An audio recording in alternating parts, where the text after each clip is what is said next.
in this lecture, we're going to explore ethics and when you should avoid doing a reading and who you should avoid doing readings for. This is always a really important topic in the psychic development courses that I teach because people will often just go out willy-nilly and start doing readings for people, and it's really important to understand that sometimes if you give someone a reading at a certain time or certain people that you give readings to, you can actually be causing some damage to yourself and to others according to universal law. So this is just a way to help you give readings in the most supportive and safe way possible that's going to be for your best and highest good. So when should you avoid doing a reading?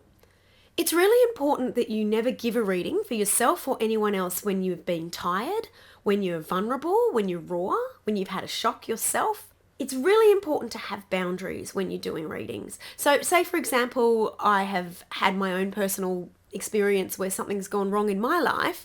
I will often, and it's like a terrible tragedy, like I've heard some bad news about a friend of mine, I will cancel my appointments for that week just to give my energy time to settle. And while I don't like inconveniencing my clients and I always feel really bad, for me it's better that my energy is completely clear and that I'm giving them the best possible reading. So if you've got a client booked in or you've offered to give someone a reading and something really awful's just happened to you, please give yourself that space and ask that person just to postpone it for a little bit and apologize, just so that you know that you're giving them the best reading possible and you're also not damaging yourself and giving yourself time to recover from whatever crisis or thing that's happened to you.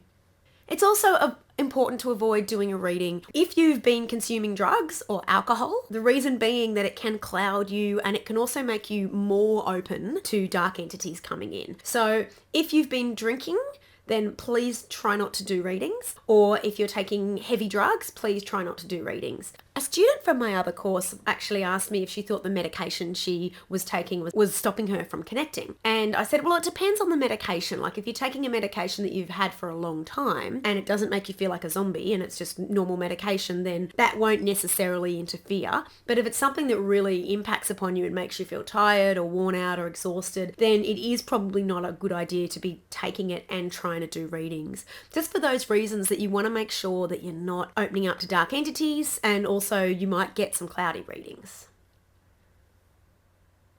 Who should you avoid reading for? There's a lot of tarot readings that go on at hens parties and things like that, and I completely take my hat off to readers that do that. But for me personally, I avoid reading for people who have been drinking. And it's not that I don't love a glass of wine myself, because I do, but it's more that when people have been drinking, they can bring in dark energy, they can pick up dark energy a lot quicker, and so they can get a little bit darker in their intensity and they might not be as open to spiritual information. So I avoid